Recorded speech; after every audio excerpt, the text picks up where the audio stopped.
Welcome to the Old Time Radio Superman Show. From Boise, Idaho, this is your host, Adam Graham, bringing you another action-packed adventure. Well, as you recall from Sunday's show, in apologetic German, it explained that they're all going to die, but hoped that it wouldn't embarrass them at all as the ship sank to the sea.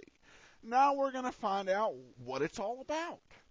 Before we do that, I want to encourage you to go to Laser and Sword magazine. That's lasersword.adamsweb.us, where you can check out our exciting stories, including Unknown Mission as it heads towards its exciting conclusion. Unknown Mission Part 25 will be posted up on Thursday. Got any comments on this show, please feel free to email me, adam@adamsweb.us. And please cast your vote for our show on Podcast Alley. Your support is much appreciated. But without any further ado, let's go ahead and get into today's show, the Nitrate Shipment Part 7. Presenting the transcription feature, Superman! Up in the sky! Look! It's a plane! It's a plane! It's Superman!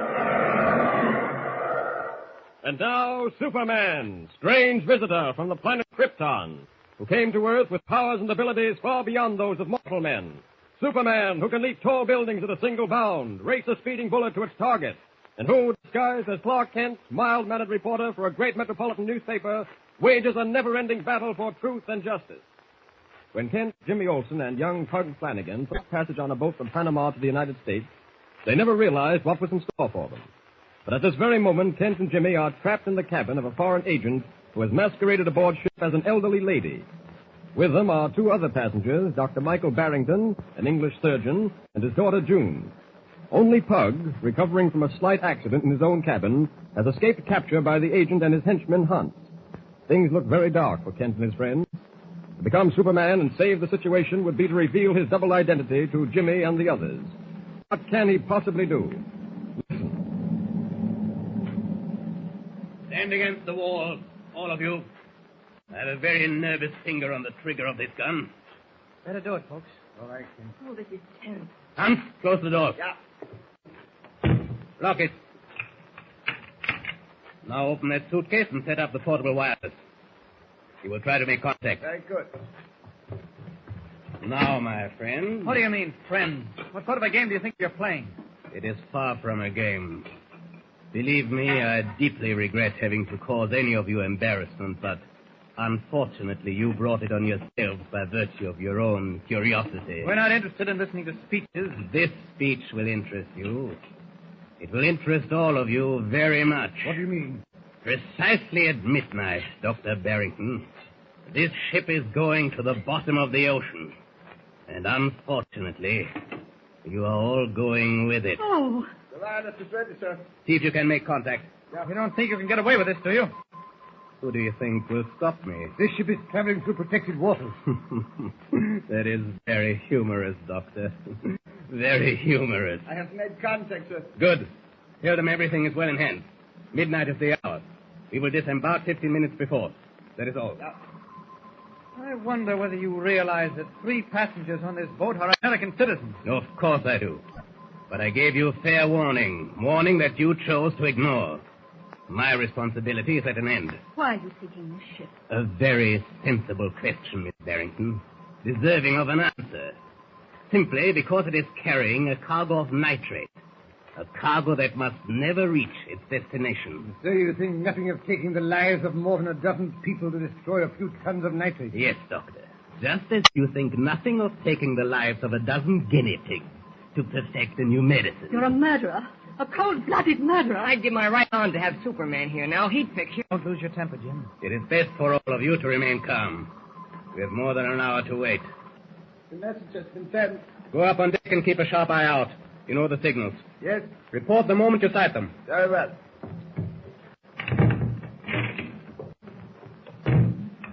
Look here, man. Is there nothing that will appeal to your sense of decency? You must not be too harsh, Doctor. I am a servant of the state. It is not for me to give the orders, simply to carry them out. If you had not attempted to interfere with me, you would have been given ample opportunity to escape by a small boat. That would have been very considerate of you. I think so, Mr. Kent. But as it is, you have gambled with that opportunity and lost. Perhaps not. The cards haven't all been dealt. Unfortunately for you, they have. And I am holding the ace. Before we leave this doomed ship, all of you will be bound and gagged. I can take no chance of failure. Wait a minute. What was that noise? A storm coming up. We expected it. Will serve our purpose admirably. Ships have been lost at sea before, during violent tropical storms. You're a fiend. Nothing but a fiend. You hear me? A fiend. June, darling. He's going to murder us, Father, in cold blood. With thunder rolling across the dark ocean like a warning of impending doom, Clark Kent watches the minutes slip by, knowing full well that to assume the role of Superman will be to reveal forever his double identity. Meanwhile, in the excitement, Pug Flannigan has been forgotten. But back in his cabin, Pug has awakened, found himself none the worse for his accident in the hold of the ship, and, unaware of what has transpired, starts searching for Kent and Jimmy Olsen. As he reaches the deck, a bolt of lightning momentarily cleaves the darkness, and he notices Hans standing at the rail. Maybe that waiter knows where Jimmy and Mr. Kent are. I'll ask him. Hey, pal. Yeah? You haven't seen a big, tall guy and a kid about my size snapping around, have you? You're looking for someone? Yeah. My friend Clark Kent and my buddy, Jimmy Olsen. You ain't seen him, have you? You are the other boy who was traveling with Mr. Kent? Yeah. Hey, what are you looking at me that way for? I was just surprised. Come. I will show you where you can find Mr. Kent. You know where he is? Yes, I do. Is Jimmy with him? The other boy, yes. But come. I will show you. Oh, boy. Yes. The storm is going to break soon. Yeah. Why are you stopping? Because I smell a rat, that's why. What do you mean? There's something phony about you taking me to where Mr. Kent is. You're too anxious. It is just that I wish to help you. Come. Let go of my arm. You're a very strange boy. Never mind about that. Let go of my arm, I said. Listen, you little swine. Come along or I will throw you overboard. Oh, yeah? Yeah, you can't get away. I will break every bone in your skinny body. That's what you think. Oh! Dirty. I can still kick, mister. Try this one. Oh, so long. I'll be seeing you. Come back. Come back, I say. Come back.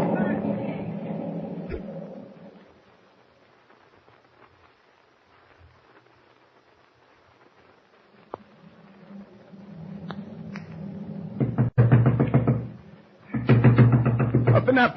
It is Hans. Just a moment. Don't any of you move. What's the matter? You're white as a ghost. Close the door. Speak up. What happened? The other kid. He got away from me. What are you talking about? Mr. Kent, Pug. I was standing at the rail, watching for the signal when a skinny kid he came up and asked whether I had seen Kent. Yes. Well, I told him I would take him to where Kent was. So he started across the deck, but he got suspicious. So I grabbed him, but the little swine he kicked me and got away. Good old Pug. Shut up. Pug will tell the captain. Shut up, or I'll... Don't you dare lay a hand on him. I'll take care of all of you later. Hans, where did the boy go? I do not know. I lost him in the darkness.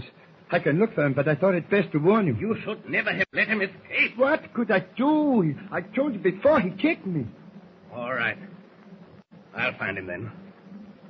You won't kick an elderly lady. Here, take this gun. Yeah. Don't be afraid to use it, and shoot to kill. You understand? Yeah, I understand. Lock the door behind me and don't open it for anyone. I will be back shortly. Remember, Hans, shoot to kill.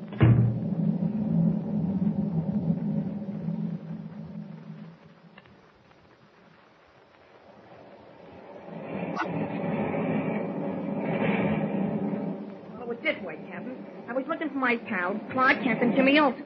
And I seen this guy standing at the rail. He was dressed in white, just like a waiter. This is very strange. The waiters are not permitted on the passenger deck. Well, he was there. So I asked him if he'd seen Mr. Kent and Jimmy. He gets all excited and tells me he'll take me to where they are. But it didn't sound right to me, so I said ixnay. Then he grabbed him by the arm, and he starts to get tough. That's when I hauled off and kicked him. I do not understand this. You're the captain of this tub, ain't you? Of course, I am the captain. Well, there's something screwy going on. I do not know. What is this screw? Something's wrong. Where's Kent and Jimmy? Why did this guy try to give me the rush act? We will investigate. We will find this waiter and demand an explanation. Vámonos. Huh? I said vámonos, which means in my language, let us go. Oh, okay. What's that? Someone is knocking at the door. Good evening, Captain. Oh, good evening, senor. Oh, there you are. Oh, me? Yes, we are having a little party in my cabin. We have been looking for you. Looking for me? Yes, Mr. Kent and Jimmy wanted to be at the party.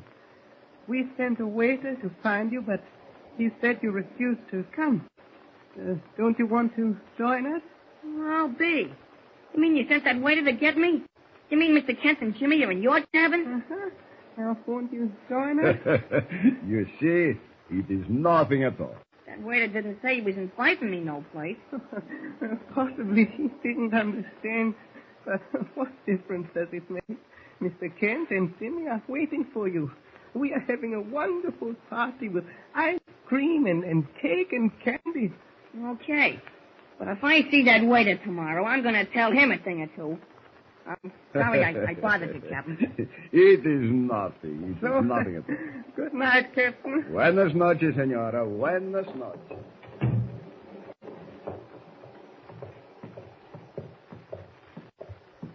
Mr. Kent and Jimmy will be very happy to see you. How long they been in your cabin? Oh, just a short time. Ain't it kind of late to be holding a party? Oh, no.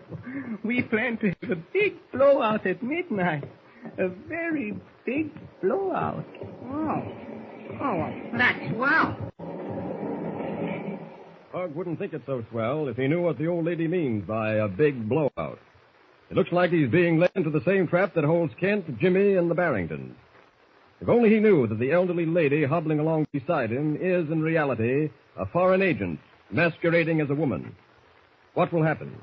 Don't forget to tune in next time for another thrilling episode with Superman. Tune in the next thrilling installment of the transcription feature, Superman. Look at the sky. Look! It's a bird! It's a plane! It's Superman! Superman is a copyrighted feature appearing in Action Comics magazine. Welcome back. You know, we've seen many moments of unintentional hilarity in this show. This particular episode, this just absolutely takes the cake. The whole attempt at the woman voice it's just incredibly laughable. So I don't know if that was quite what they were going for, but it's kind of what they've got. Now, I do have to say, though, I'm somewhat disappointed because when they found out Pug Flannigan was out and about,